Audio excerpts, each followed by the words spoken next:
Bom dia, irmãos. Graça e paz, nosso Senhor e Salvador Jesus Cristo. Amém? Que Deus abençoe você e a sua família.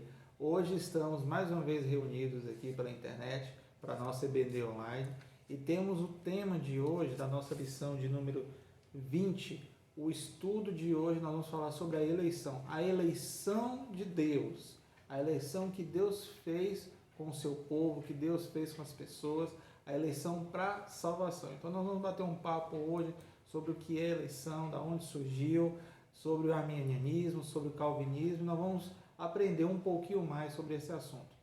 Bom, o que é eleição, irmãos? O que significa uma eleição? A eleição no dicionário, se você falar no dicionário digitar a palavra, o significado da palavra eleição, é uma escolha preferencial, uma primazia, ou tem uma palavra que é predileção. Em outras palavras, há uma escolha nesse momento. Você aponta para alguma coisa, eu escolho fulano, eu escolho Beltrano, eu escolho isso, eu escolho aquilo. Ali você está elegendo alguém ou alguma coisa para algo que você precisa. Por exemplo, você elege uma pessoa para um cargo dentro da empresa, você elege a pessoa para um cargo dentro da igreja, você elege um objeto para que você possa usá-lo como um objeto preferencial seu. Então a eleição é uma escolha. E hoje nós vamos aprender um pouquinho que essa eleição de Deus, ela acabou gerando algo de um assunto a se debater, que foi a predestinação e o livre-arbítrio. Mas antes da gente entrar nesse contexto de tudo, vamos entrar no contexto histórico de como que tudo surgiu. Bom, isso surgiu na Idade Média, na época século lá 13, 14, 15, 16 aproximadamente.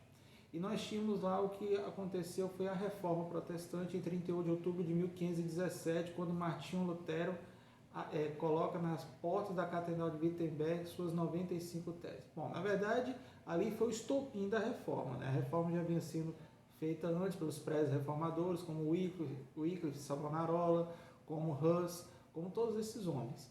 E então, Lutero ele faz o estopim da Reforma Protestante com as suas teses, e aí então entra em cena logo alguns anos depois um homem chamado João Calvino, que ele foi considerado um reformador de segunda geração. E Calvino ele foi um ícone, ele foi uma pessoa diferenciada da sua sociedade, porque ele queria ser inicialmente advogado e depois ele se tornou um pastor, um grande teólogo, e ele trouxe a ideia de uma predestinação, e essa ideia acabou sendo criada, e com tudo isso surgiu o que nós chamamos hoje de calvinismo, né? Isso é uma maneira bem simples de explicar. Anos depois, um teólogo holandês chamado Jacob Arminio, ele refuta algumas ideias de Calvino e acaba surgindo ali, dando ênfase ao que nós chamamos de arminianismo. Então, hoje, os teólogos protestantes, de uma forma geral, eles optam por serem arminianos ou optam por ser calvinistas, né? Pastor, e o que isso significa em relação à salvação? Nós temos que deixar Jesus de lado e seguir esses caras? Não, você nunca deve deixar Jesus de lado, né? Jesus tem que ser o centro da sua vida, né? Então, Jesus é o centro da sua vida para que você tenha salvação, e não para que você possa ser salvo ter ideias de calvinistas ou arminianos. Jesus é que tem que ser o centro da sua salvação. Bom, nós vamos falar agora um pouquinho do calvinismo, né? O que é o calvinismo? Bom, o calvinismo é uma doutrina que, de uma forma bem simples, defende que alguns foram escolhidos para serem salvos e outros não. De uma maneira bem simples, bem clara, não entrando em minúcias, né? Não entrando em detalhes, mas as pessoas pensam que o calvinismo fala desse jeito, né? Foi criado, como eu falei, por João Calvino, um reformador de segunda geração, e traz a ideia de que Deus escolheu, segundo a eleição dele, quem seria salvo e quem seria condenado. E o calvinismo, ele traz e se baseia em 5 pontos distintos, que é a depravação total. Todos os homens são depravados por natureza, é o que o pecado fez na vida do ser humano. Tem a eleição incondicional. Deus nos elegeu não pela nossa condição, não porque nós somos bonitinhos, feios, porque nós somos gente boa, porque é casado, não é casado, porque é solteiro, porque é pastor, porque é presbítero, porque é apóstolo, não importa. É uma eleição incondicional, ou seja, não depende de uma condição. Tem uma expiação limitada, há uma expiação que ela tem um limite. Tem uma graça irresistível, porque a graça de Deus ela é irresistível. Nós não podemos resistir à graça de Deus sobre as nossas vidas. E nós temos a perseverança dos santos. Tudo isso, os santos eles perseveram cada vez mais na presença de Deus. O calvinismo é uma doutrina que defende que o homem ele é incapaz de escolher a salvação. O pecado cega o homem. De uma maneira simples, como é que nós podemos entender isso? Bom, se você não é uma pessoa que gosta de matemática e você sentar para tentar resolver um problema de matemática, ou se você não é uma pessoa que gosta de física e química e tentar resolver um problema de química ou física, provavelmente você vai ter grande dificuldade de fazer isso. Talvez você nem consiga fazer isso, dependendo do nível de dificuldade que o problema ele chegue para você. Por exemplo, se eu virar para você agora e pedir para você aí que está me assistindo tentar resolver um binômio perfeito da matemática. Você lembra o que é um binômio perfeito? Um produto notável? Tentar me explicar a equação de Torricelli, tentar me explicar a estrutura molecular de uma reação química. Talvez eu falei algo aí que muitos devem estar falando assim, pastor, o que é isso? Isso é grego? Isso é hebraico? Não, isso é fórmula matemática, física, química, coisas que tem nessas matérias. E talvez você não entenda. Se você não entende isso, provavelmente você terá dificuldade para você explicar esse assunto, porque você não conhece, né? Obviamente isso.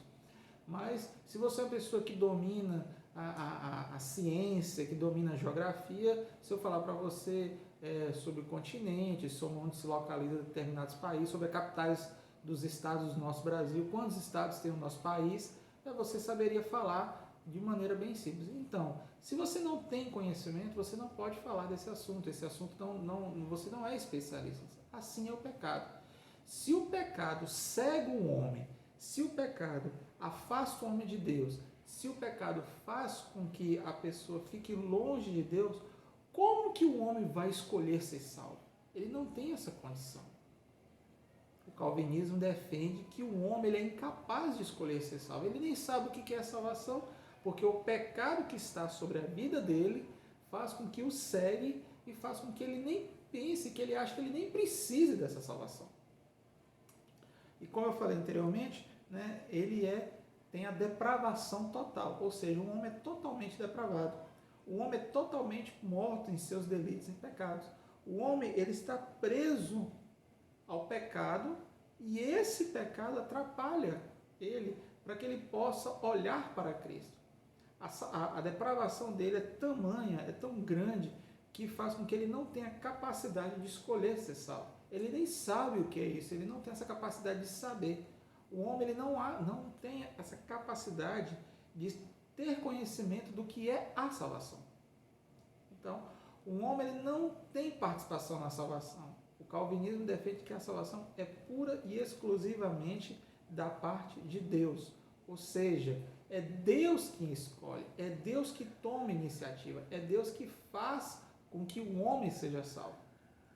E aí você vai comigo na Bíblia e nós vamos ver alguns exemplos disso. Por exemplo, quando o povo sai do Egito, o que Deus dá de parâmetro para que o povo siga, para que eles possam tomar decisões certas? As tábuas da lei. Quando o povo sai de Ur dos Caldeus para seguir Abraão, o que Abraão coloca? O que Deus coloca? As palavras de Abraão, e Abraão vai direcionando o povo sempre para o chamado de Deus. Quando tudo isso passa e eles saem, e acontecem várias coisas, né? Várias passagens bíblicas, vários anos, ao ponto de que o povo vai para o cativeiro, volta do cativeiro, são libertos do cativeiro, passa 400 anos de silêncio, e aí vem quem? Aparece a obra-prima da salvação de Deus, Jesus Cristo na Terra. Né? Aparece Jesus Cristo na Terra, não que Jesus Cristo foi criado naquele momento, mas aparece Jesus Cristo encarnado na Terra.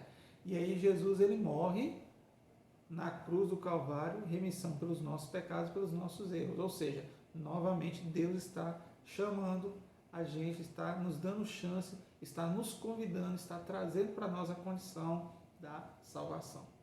Certa vez eu escutei um pregador falar que após a queda do homem, o resto da Bíblia inteirinha é Deus chamando o homem para o arrependimento. Achei interessante a maneira como ele falou isso.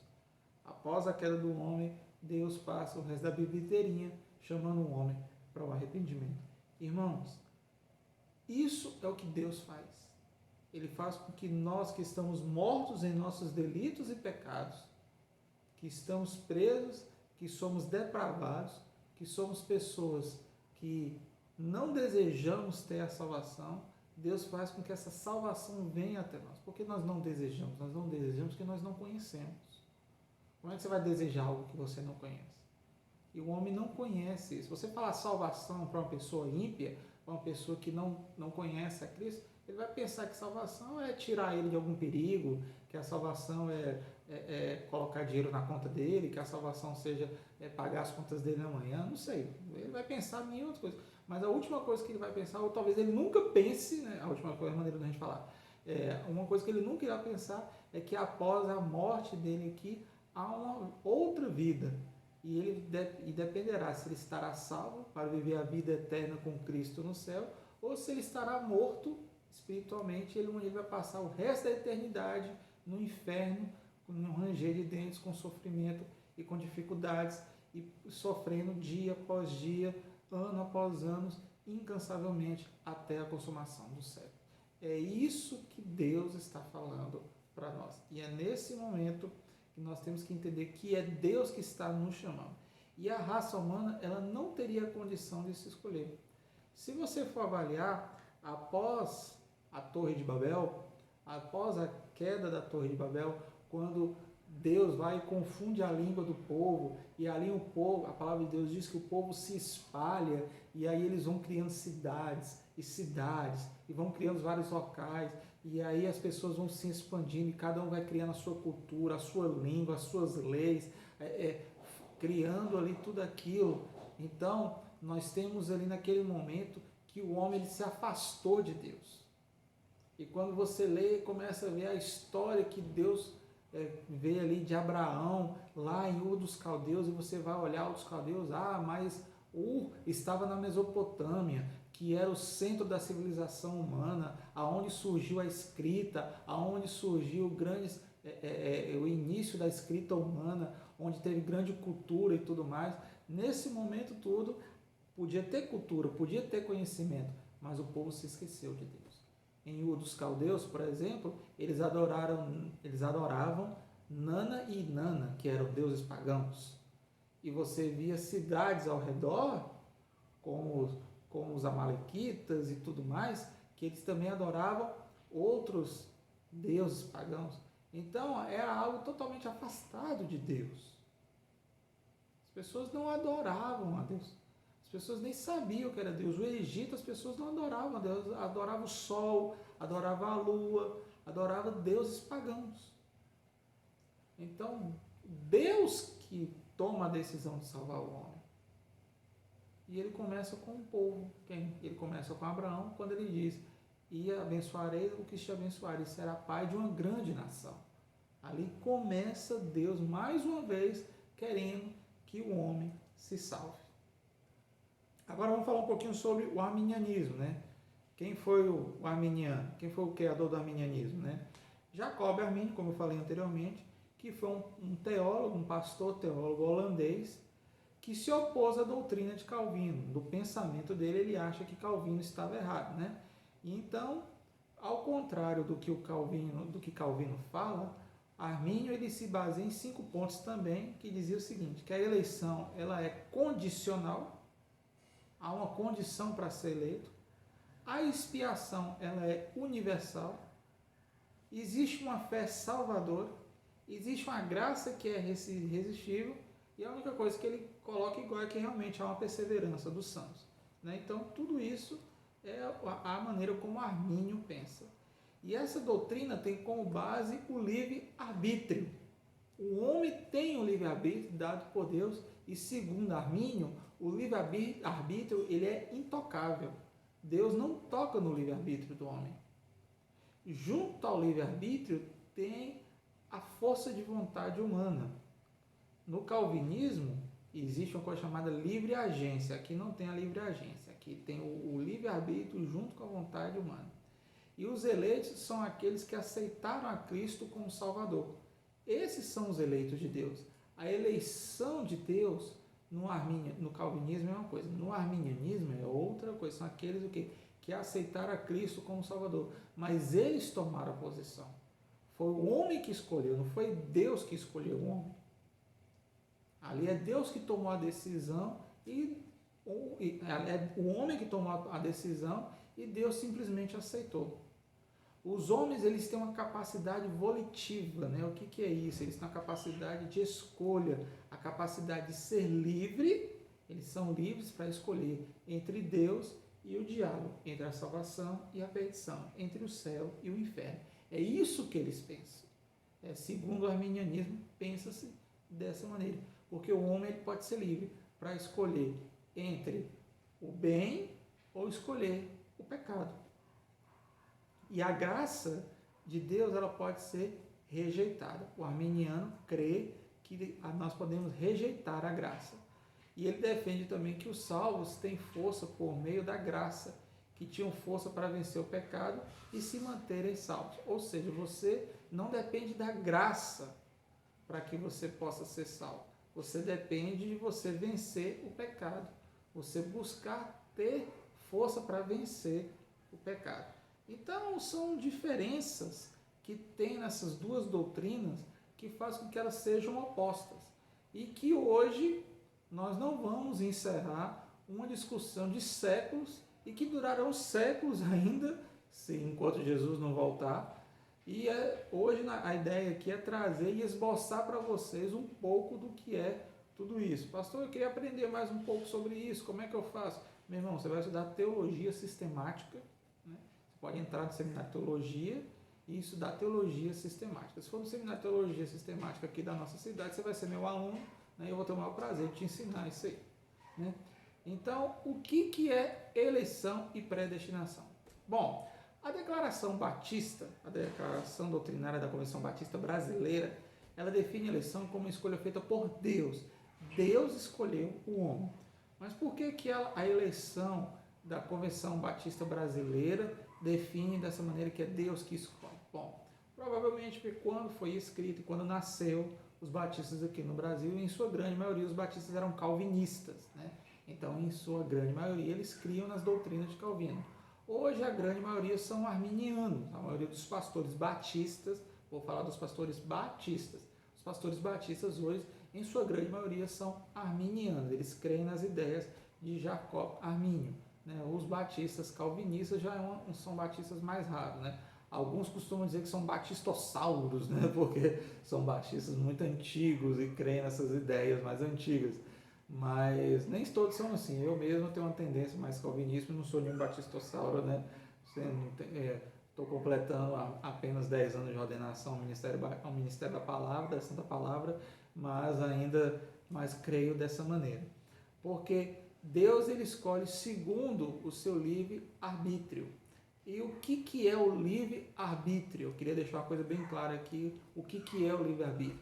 Livre-arbítrio não é uma livre escolha. Você não tem livre-arbítrio. Você, homem, ser humano, você que está me assistindo, você não tem livre-arbítrio. Como assim, pastor? Claro que eu tenho, eu posso escolher entre o certo e o errado. Não, você não tem. Você não tem um livre-arbítrio. O ser humano nunca teve um livre-arbítrio. O ser humano tem livre agência. Você pode escolher se você quer usar uma blusa vermelha, uma blusa azul, uma blusa branca. Você pode escolher se você vai para a igreja, se você vai ficar em casa, o que você vai comer, aonde você vai trabalhar. Se bem que hoje a gente não está nem podendo escolher onde vai trabalhar, que o emprego está começando a ficar escasso, né? Mas você pode escolher o que você quer. Isso é livre agência. O que é livre-arbítrio? Livre-arbítrio, irmãos, é a capacidade de você fazer um julgamento livre de qualquer evidência ou influência externa. E qual é o único ser vivo que tem uma capacidade de julgar uma outra pessoa, uma situação toda, sem que nada externo influencie a decisão dele? Quem pode fazer isso é Deus. Então Deus é o único ser que tem livre-arbítrio. Porque se você pensa que o homem tem livre-arbítrio, o que é um arbítrio, né? Vamos pegar um pouquinho diferente. O que é um árbitro? Árbitro, um árbitro de futebol. Vamos falar assim, o árbitro de fulano hoje é o árbitro no futebol. Ele é o juiz do futebol e ele vai acompanhar o jogo de futebol para ver as jogadas dos jogadores. E aí ele vai ver as atitudes dos jogadores. Um entrou de carrinho com o outro, um deu uma cotovelada, o outro deu um chute, o outro só foi uma falta leve. Ou seja, ele vai tomar decisões com base no que ele está vendo. Hoje ele vê até o vídeo lá, né? Ele vai lá e vê o vídeo para poder dar uma olhadinha com atenção, com cuidado, para ver como é que é e tudo mais. E aí, com base no que acontece, ele vai saber, é cartão vermelho, é cartão amarelo, é expulsão, é pênalti, é falta, seja lá o que for, né? Ele tem os bandeirinhas para poder ajudar, para poder auxiliar ele. Tudo isso com a ideia sempre de quê? Sempre de ajudar, sempre de auxiliar, sempre de tomar a decisão. Esse é o árbitro. Ele vai tomar uma decisão com base no que ele viu. Deus, ele toma a decisão sem se basear em nada. Deus não precisa se basear em nada para tomar uma decisão. Mas pastor, lá no livro de Gênesis fala que Deus se arrependeu de ter criado o homem e com base no que estava acontecendo, Deus decide destruir toda a humanidade. Lá no livro de Gênesis com Abraão também, Deus vê a iniquidade crescendo sobre Sodoma e Gomorra e Deus, com base nisso, ele também decide destruir tudo. Então, com base no que Deus estava vendo, ele simplesmente decidiu destruir. Não é por aí não. Não é assim que Deus pensa não. A maneira como Deus pensa, eu e você, nós nunca vamos conseguir pensar. Nós não temos capacidade intelectual de tomar uma decisão como Deus toma. O nosso intelecto é muito abaixo de Deus. Deus, ele é onisciente, ele conhece tudo, sabe de tudo, ele sabe onde é que está tudo, tem conhecimento de tudo. Então Deus, ele vai muito além dessa capacidade. E isso, irmãos, é muito além do que nós pensamos. E nós somos muito aquém disso tudo. Então, Deus, ele escolhe segundo o seu livre-arbítrio. Mas esse livre-arbítrio somente Deus tem. A predestinação, ela traz uma ideia de decidir de antemão e predeterminar. No livro de 2 Timóteo, no capítulo 1, no verso 9 e 10, diz o seguinte: quando Paulo escreve essa carta a Timóteo, ele diz que nos salvou e nos chamou com uma santa vocação, não segundo as nossas obras, mas segundo o seu próprio propósito e a graça que nos foi dada em Cristo Jesus antes dos tempos eternos. E agora se manifestou pelo aparecimento do nosso Salvador, Cristo Jesus, o qual destruiu a morte e trouxe à luz a vida e a mortalidade pelo Evangelho. Então, isso é o apóstolo Paulo falando para nós do que acontecia, do que iria, do que Deus nos chamou segundo uma santa vocação. Infelizmente, hoje, nos dias atuais, tem surgido muitos sofismas dentro da igreja, sofismas dentro da teologia. Pastor, o que é isso? Sofisma, irmão, ele é um pensamento ou uma retórica que procura induzir ao erro. É apresentada com aparente lógica e sentido, mas com fundamentos contraditórios e com a intenção de enganar. E quem traz o sofisma na igreja? Irmãos, os homens. Os homens trazem os sofismas para a igreja. Por quê? Por falta de conhecimento, por falta de estudo, por deixar que muitas vezes nós queremos ser aprovados por homens e não aprovados por Deus. Então nós trazemos, o ser humano vai levando sofismas para dentro do evangelho, para dentro da teologia. Você sabe onde é que surge? Aonde que surge heresias? Você sabe qual é o local que mais surge heresia? Dentro da igreja. É dentro da igreja que surge heresia. Heresia não surge no parque, heresia não surge no restaurante, não surge no cinema, não surge dentro da lanchonete, no seu local de trabalho, não. Heresia surge na igreja, no contexto de igreja, no contexto de teologia, no contexto de estudo da palavra. Por quê? Porque o cara lê e ali, não, mas eu interpreto dessa maneira. Não, você não interpreta dessa maneira. Você interpreta do jeito que o Espírito Santo manda você fazer. Nós temos que parar com a ideia de achar que não, eu penso assim. Não, você não pensa assim. Você faz o que a Bíblia manda e ponto, e acabou. Não tem segunda opção. Mas a Bíblia me falou comigo desse jeito. Não, a Bíblia não falou com você desse jeito. Se falou com você desse jeito, como o apóstolo Paulo fala, se vier um outro anjo do céu e trazer um outro evangelho, que seja anátema. Se a Bíblia te falou de um jeito diferente, não é a palavra de Deus. A palavra de Deus ela é única, viva e eficaz. É uma espada afiada de 2 gumes, capaz de separar a alma e o espírito, do corpo e do espírito. Porém, é algo que parte da parte de Deus. Nós temos que entender que a palavra de Deus é a revelação de Deus para o homem. Ela é pura e perfeita. Não é nada que nós temos que fazer diferente. Não. Somos nós que temos que obedecer.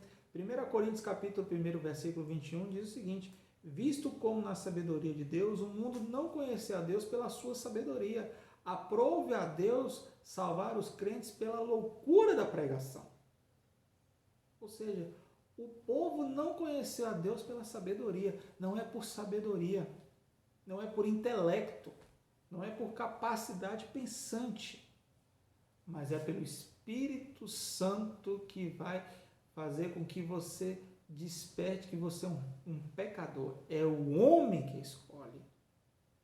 É Deus que escolhe, perdão. É Deus que escolhe nos salvar, não é o homem que escolhe. É Deus que nos chama para a salvação. Não parte do homem. Não é o homem que tem a ideia. É Deus que nos escolheu. Como é que nós vamos escolher ter a salvação se nós nem sabemos o que é salvação? Como é que você escolhe uma coisa que você nem sabe o que é?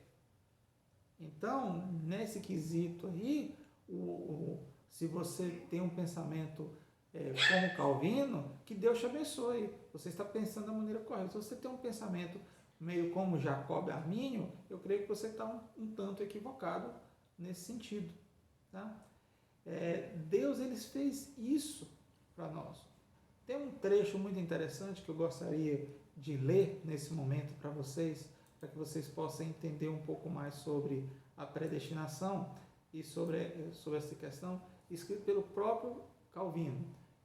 Eu tenho o livro A Eleição segundo João Calvino, ele diz o seguinte: está dito que somos chamados e, portanto, temos essa segunda palavra, vocação.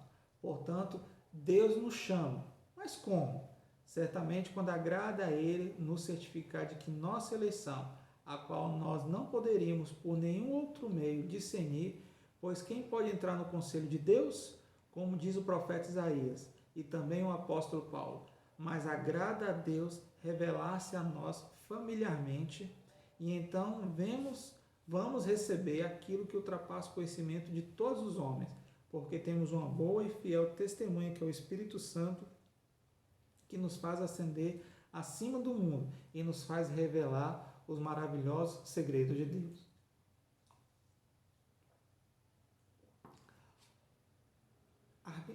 Calvino ele escreve isso dizendo para nós o seguinte: como Deus nos chama?